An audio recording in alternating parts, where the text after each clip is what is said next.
여러분들 안녕하십니까. 반갑습니다. 2020년 6월 2일 장마감 방송을 하도록 하겠습니다. HLB는 전일 대비 4.6% 상승한 12만 9,700원에서 마감을 해줬습니다. 장중에는 13만 6,100원 정도까지 올라가줘서요. 크게 보시면 여기 지금 매물대를 소화해 나가는 그런 과정에 있어 보입니다. 현재로는 3일 연속 양봉이 나오면서 상당히 좀 긍정적인 모습이에요. 잠시 후에 좀 더 살펴보도록 하겠고요. 일단 시장부터 살펴보도록 할게요. 보시는 게 코스닥 지수인데 오늘 장 막판에 좀 더 올린 느낌이 있고요. 여전히 셉니다. 일단 시황을 살펴보시면 미중 분쟁이 있겠죠. 일단 국제사회를 살펴보시면 첫 번째 미중 분쟁, 패권 전쟁이 있겠고요. 그 와중에 미국도 지금 내부가 혼란스러워요. 미중 분쟁으로도 혼란스러운데 내부도 혼란스럽습니다.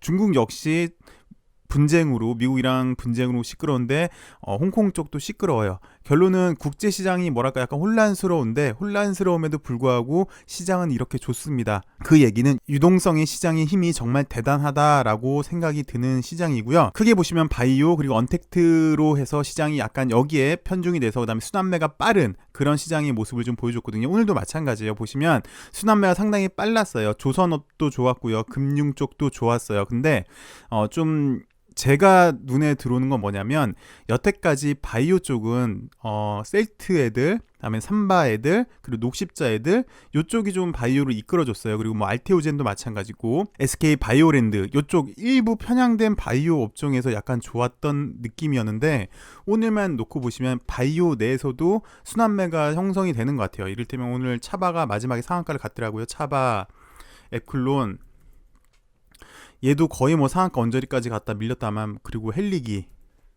그리고 뭐 동구바이오, 뭐 라파스, 물론 얘는 지금 그거죠. 뭐라 그러죠? 단일가 매매죠. 예, 단일가 매매. 어쨌든 크게 보시면 바이오가 여태까지는 약간 한정된 종목으로 지수를 올렸다면 이제는 바이오에 대한 매기가 전반적으로 좀 확산이 되고 있는 것 같아요. 이 당시 때 말씀을 좀 드렸던 것 같은데 지수가 코로나 이전이었죠. 코로나 이전에 요거 700 라인을 돌파를 하고 다시 정고점인 900 라인을 갈 때 분명히 코스닥 지수가 그렇게 가려면 바이오주가 가야 되는데 바이오 1군, 2군, 3군으로 나눴었죠. 그래서 보면은 1군은 구테오 좀 나누자면 뭐 셀트 애들, 삼바 애들, LB 이렇게 1군, 그다음에 2군 뭐 헬리기, 그다음에 신라제는 이제 뭐 예외가 됐네요. 그다음에 3군 개별 바이오주드로 봤는데 이렇게 1군, 2군, 3군 쪽으로 매기가 좀 확산되고 있는 느낌이에요. 좀 더 긍정적인 거는 LB도 여태까지 이렇게 좀 바닥권에서 박스권에 갇혀서 되게 답답한 모습을 보여줬잖아요.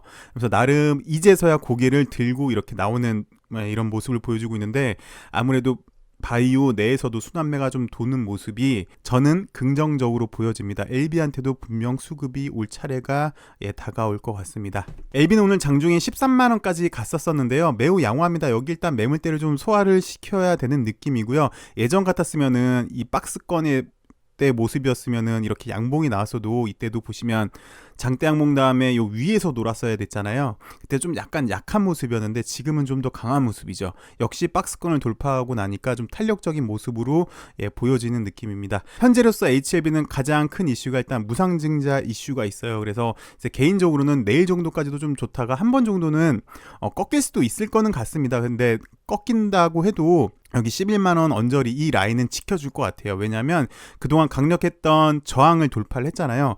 그리고 6개월 넘게 이 저항을 이제서야 뚫고 시작을 한 거기 때문에 아무래도 뭐 최악의 경우는 한 번 더 떨어진다 해도 여기는 지지는 지켜줄 것 같고요.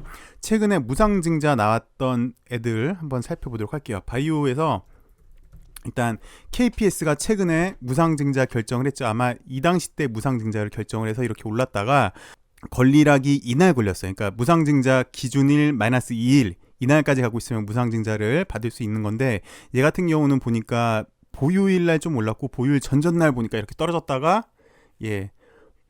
보유일에 살짝 올리고 그다음 권리락 걸렸을 때는 이렇게 올려줬네요. KPS 같은 경우는. 근데 좀 객관적인 비교는 불가능하고 무상증자 걸린 다음에 무조건 오른다, 무조건 떨어진다 이런 일정한 패턴은 없어요. 딱 반반이라고 저는 보여지거든요.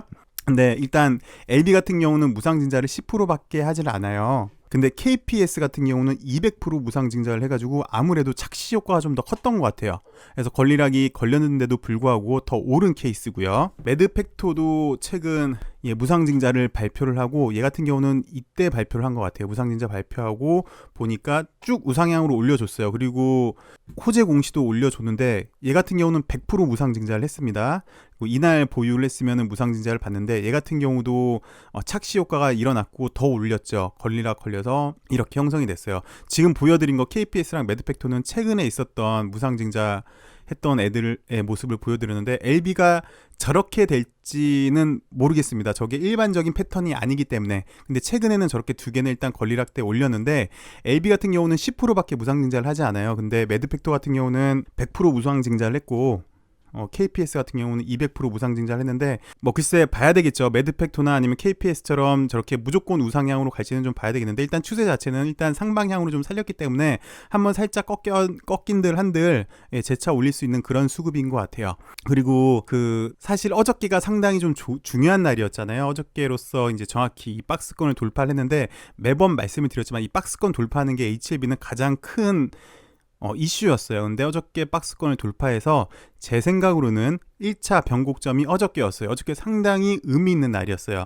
근데 두 번째로 의미가 있을 게 제 개인적인 생각으로는 폴첸 박사의 유상증자 제3자 배정 유상증자 참여가 두 번째 변곡점일 가능성이 저는 그렇게 생각을 합니다. 두 번째 변곡점일 가능성이 많다고 생각이 드는데 그 이유에 대해서는 주말에도 말씀을 드렸고 어저께도 말씀을 드렸고요. 근데 만약에 폴첸 박사가 들어오면은 어느 가격에 들어옵니까? 라고 궁금해하시는 분들이 몇 분이 계시더라고요. 이것도 지난번에 한번 말씀을 드렸는데 살펴보죠. 이거는 HLB가 작년도 6월 13일 날 제3자 배정 유상증자 결정을 한 거예요. 그 당시 때 삼각 합병을 하기 위해서 돈을 보낸 거였죠. 여기 보시면 당사의 자회사인 HLB USA에 100% 배정됩니다 라고 해가지고 삼각 합병 하기 위한 자금으로 제3자 배정 유상증자를 결정을 했고요. 가격은 어떻게 되냐면 이사회 결의일부터 1개월 가중산출 평가, 일주일 가중산출 평가, 최근일 가중산출 평가를 나누기 3해요.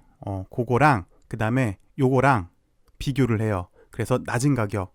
그러니까 여기도 보니까 산출평가 요거 3개 나누기 3 한 개 요 가격이고요. 최근일 가격이 요거잖아요. 요거 두 개 비교해서 낮은 거. 그러니까 요걸 채택을 한 거예요. 그래서 아마 이번에도 회사 정관이 바뀌지 않았다면 저 계산 근거대로 해서 결정이 될 것 같습니다. 왜 이런 말씀을 드렸냐면 6월 5일 날 회사에 이번에 유상증자 했던 돈이 들어가게 되잖아요. 그러면 제 개인적인 생각으로 빨리 이렇게 이사회 결의를 했으면 좋겠어요. 제3자 배정 이사회 결정을 한다면 상승에 대한 제한도 어느 정도 없어지고 리보세라닙의 글로벌 권리를 갖고 오게 되는 거기 때문에 상당히 좀 좋게 여겨집니다. 자, 이렇게 오늘은 일단 바이오 시장에 대해서 순환매가 빨리 돌고 있더라.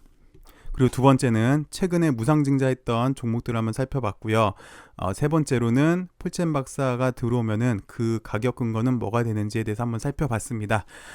어저께 제가 영상을 찍고 나서 많은 분들이 댓글을 주셔서 너무 감사합니다. 어저께 양봉업자님이 안 계셔서 제가 현실적으로 꿀을 팔지는 못했어요. 근데 벌써 꿀을 사시겠다고 하신 분들이 100분이 넘으십니다. 이거 만약에 팔았으면요 완판됐어요.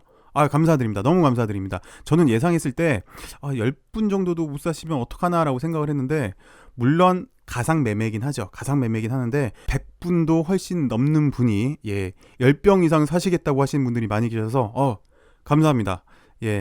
자, 여러분들한테 받은 이 사랑을 어떻게 돌려드려야 될지 참 감개무량하네요. 그래서 오늘은 어저께는 꿀을 팔았다면 오늘 한번 책을 한번 제가 팔아보려고 합니다. 점점 유튜버가 이상한 방향으로 흘러가고 있죠. 제가 딸이 2명 있는데 책을 잘 안 읽어줘요. 근데 애들이 책을 읽어주면 상당히 좋아해요. 근데 왜 책 보면 애들 교육용 책이 많이 있어요. 근데 정말 신기한 게 Y라는 책이 있거든요. 이거 홍보하려고 하는 게 아니라 그 책을 읽으면 제가 재밌어요. 제가 막 신기한 것도 많이 알고 있고 어쨌든 그것 중에서 섹터가 좀 많이 있는데 오늘은 식물 섹터에 대해서 한번 살펴보도록 할게요. 자, 식물 섹터 모소대나무에 대한 얘기를 오늘 여러분들한테 좀 소개를 시켜드리려고 합니다. 잘 아시나요? 모소대나무? 중국의 극동 지방에서만 자라는 희귀종이라고 합니다. 그래서 여기 지역의 농부들은 뿌리를 잘라붙고 매일같이 정성 들여 모소대나무를 키운다. 하지만 농부들은 수년 동안 정성을 다해 키웠음에도 불구하고 모소대나무는 4년 동안 겨우 3cm 정도밖에 자라지 못한다. 4년이란 시간이 결코 짧은 시간이 아닐 텐데도 작은 나무조차 되지 못한다. 타지방 사람들은 이런 모습을 보면 도저히 이해하지 못하겠다는 듯 고개를 절레절레 흔든다. 육안으로 보기에도 모소대나무는 전혀 자라지 않는 것처럼 보이고 허송세월을 보낸 것과 다름없게 느껴지기 때문이다. 하지만 모소대나무는 5년차가 되면 하루에 무려 30cm가 넘는 속도로 빠르게 자라기 시작한다.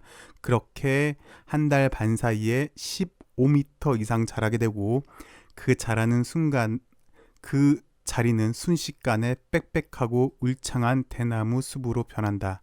아무런 미동도 없었던 그곳이 순식간에 울창한 대나무 숲으로 변하는 것이다. 6주 사이에 놀라운 일이 벌어진 것처럼 보인다. 하지만 모소대나무는 아무런 성장이 없었던 것처럼 보였던 지난 4년 동안 땅 속에서 수백 미터에 달하는 뿌리를 뻗치고 있었다.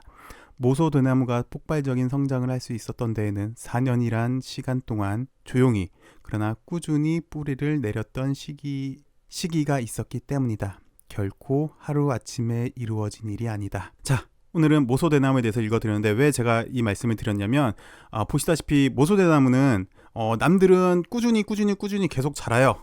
이를테면 글쎄요, 뭐 셀트리온 헬스케어로 보죠.